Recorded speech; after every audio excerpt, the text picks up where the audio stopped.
Suportei o melhor que pude as injúrias de Fortunato, mas quando ele se atreveu a insultar-me, jurei vingança.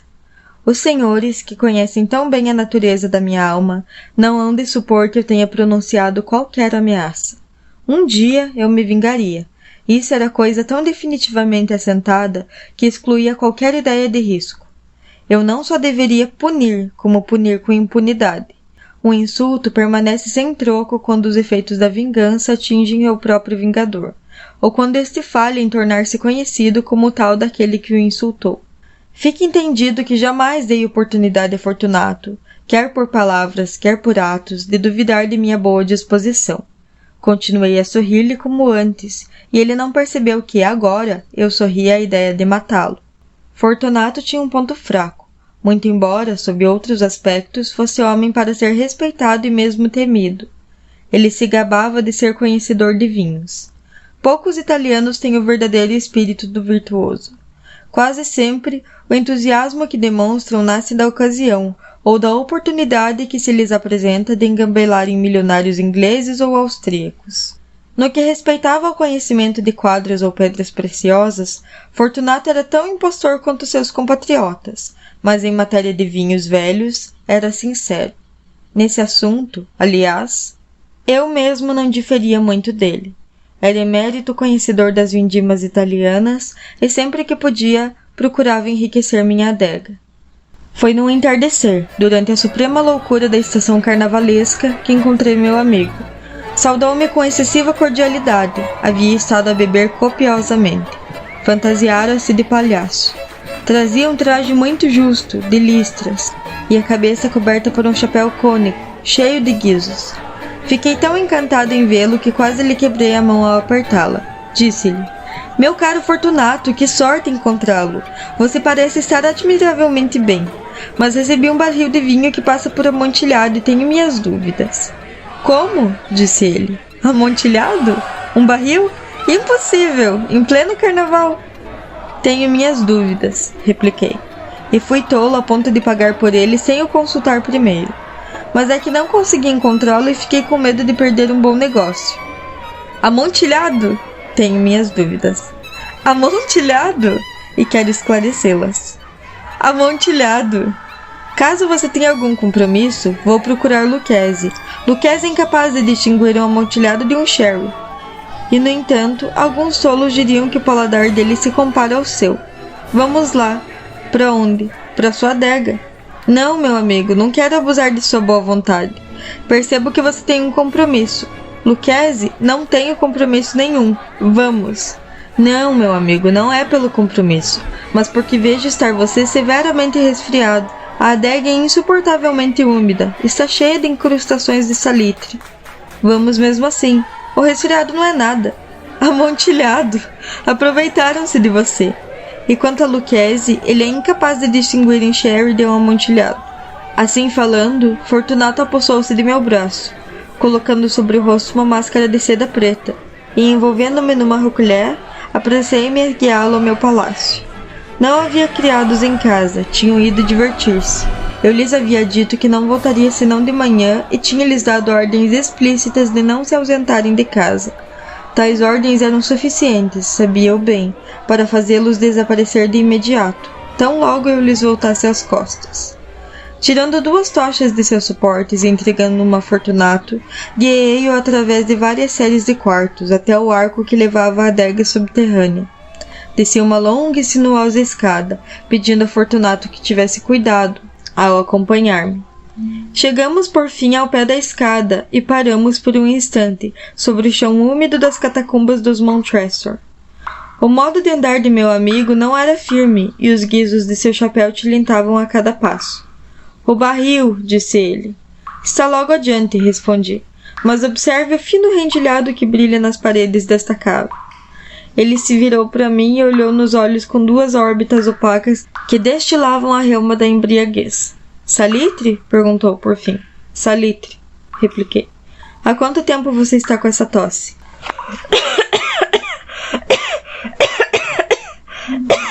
Meu pobre amigo esteve impossibilitado de responder por muitos minutos. "Não é nada", disse ele, afinal. "Venha", acrescentei com decisão. Vamos voltar, sua saúde é preciosa. Você é rico, respeitado, admirado, amado, é feliz, como um dia eu também o fui. Sua falta será sentida, a minha não. Vamos voltar, você ficará doente e eu não quero responsabilizar-me por isso. Ademais, a Lucchese, chega! Redarguiu ele. A tosse não tem importância, não vai me matar. Não morrerei de uma simples tosse. Claro, respondi. E na verdade não tive intenção de alarmá-lo desnecessariamente, mas você deve tomar todo o cuidado. Um trago desse Medoc nos defenderá da umidade. Quebrei o gargalo de uma garrafa, que retirei de uma longa fileira de outras semelhantes empilhadas no chão. Beba, disse, oferecendo-lhe o vinho. Com um olhar de soslaio, ele o levou aos lábios. Fez uma pausa e assentiu para mim amigavelmente, enquanto os guizos tilintavam. Bebo, disse ele, aos mortos que repousam à nossa volta, e eu, a sua longa vida.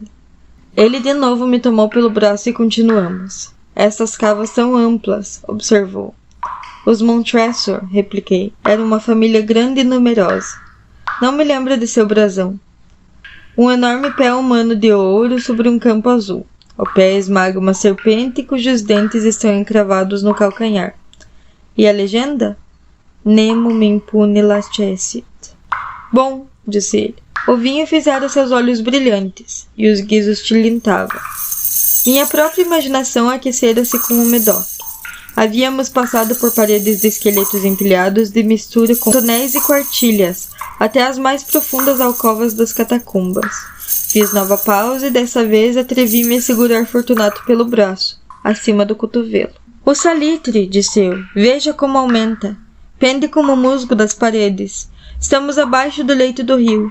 As gotas de umidade pingam entre os ossos. Venha, voltemos antes que seja tarde demais.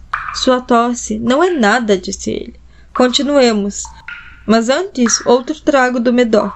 Quebrei o gargalo e estendi-lhe uma garrafa de Degrave. Esvaziou-a de um só fôlego. Seus olhos queimavam com brilho ardente. Riu e atirou a garrafa para cima, com um gesto que não entendi. Olhei-o surpreendido. Ele repetiu um movimento grotesco. Você não compreende? Disse. Não, repliquei-lhe. Então é porque não pertence à Irmandade. Como? Você não é maçom. Sim, disse-lhe. Sim. Você? Impossível. Um maçom?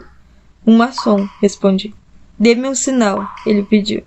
Ei-lo, retruquei, extraindo uma colher de pedreiro sob as pregas da minha roquelaire. Você graceja, exclamou, recuando alguns passos. Mas vamos ao amontilhado. Assim seja, disse eu, guardando a ferramenta sobre a capa, e de novo oferecendo-lhe o braço. Ele se apoiou sobre mim pesadamente. Continuamos nosso caminho à procura do amontilhado. Passamos por uma série de arcos baixos, descemos, prosseguimos, e descendo novamente, chegamos a uma cripta profunda, cujo ar confinado enfraquecia a chama das nossas tochas. Na extremidade mais afastada dessa cripta havia outra, menos espaçosa.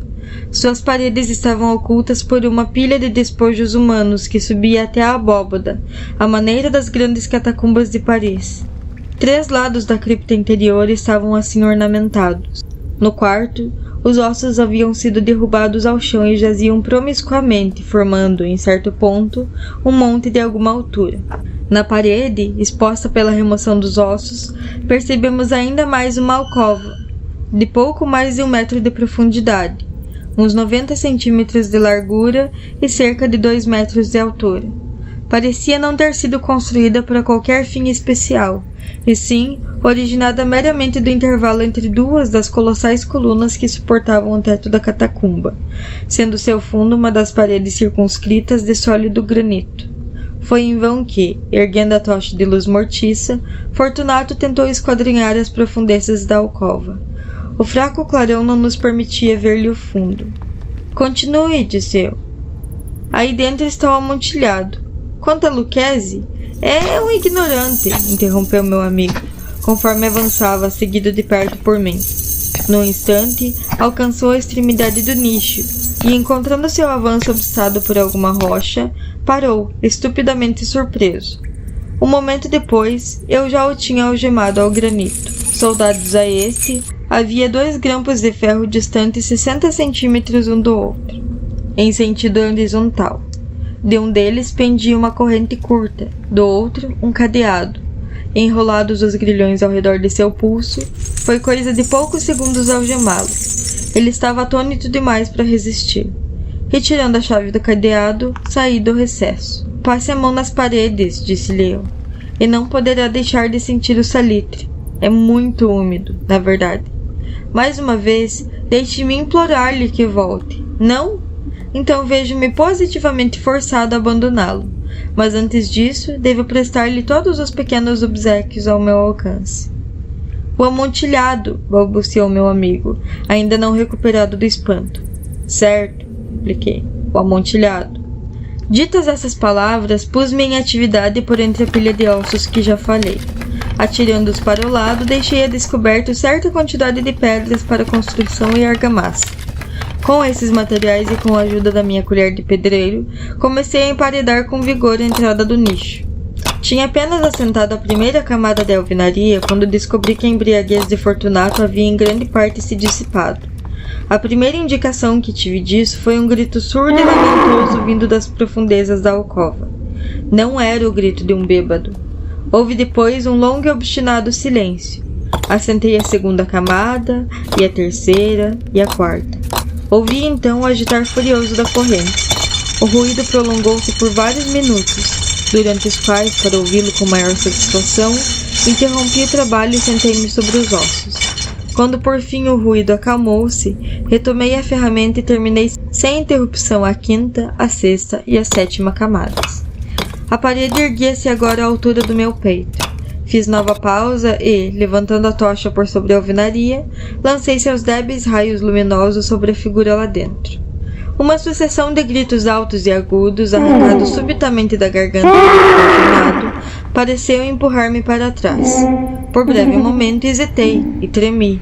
Saquei minha espada e comecei a palpar com ela a alcova, mas um pensamento instantâneo tranquilizou-me. Pousei a mão sobre a sólida estrutura da catacumba e senti-me satisfeito. Voltei à parede. Respondi aos gritos do que clamavam.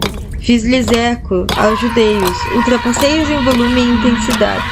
Fiz tudo isso e o gritador calou-se. Era agora meia-noite e minha tarefa chegava ao fim. Completar a oitava, a nona e a 10ª camadas. Terminar a maior parte da 11ª e última. Faltava apenas assentar a última pedra.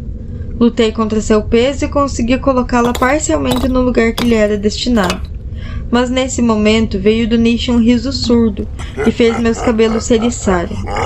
O riso foi seguido por uma voz triste, que tive dificuldade em identificar como a do nobre Fortunato. Disse a voz. Boa brincadeira, muito boa. Na verdade, uma piada excelente.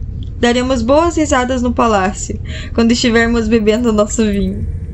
O amontilhado, disse eu. Sim, o amontilhado. Mas não está ficando tarde? Não estarão nos esperando no palácio, Lady Fortunato e os outros? Vamos embora. Sim, disse eu, vamos embora. Pelo amor de Deus, Montressor! Sim, disse eu, pelo amor de Deus! Mas esperei em vão por resposta a essas palavras. Impacientei-me. Chamei alto. Fortunato! Nenhuma resposta. Chamei de novo. Fortunato! Nenhuma resposta ainda. Enfiei uma tocha pela abertura que restara e deixei-a cair dentro do recesso. De volta, ouviu-se apenas um tilintar de guizos. Eu já estava nauseado pela umidade das catacumbas. Apressei-me a terminar o trabalho. Forcei a última pedra até sentá-la no lugar certo e cimentei-a. Contra a alvenaria recém-terminada, reempilhei o velho monte de ossos. Há meio século que nenhum mortal os perturba. Empate requiescat.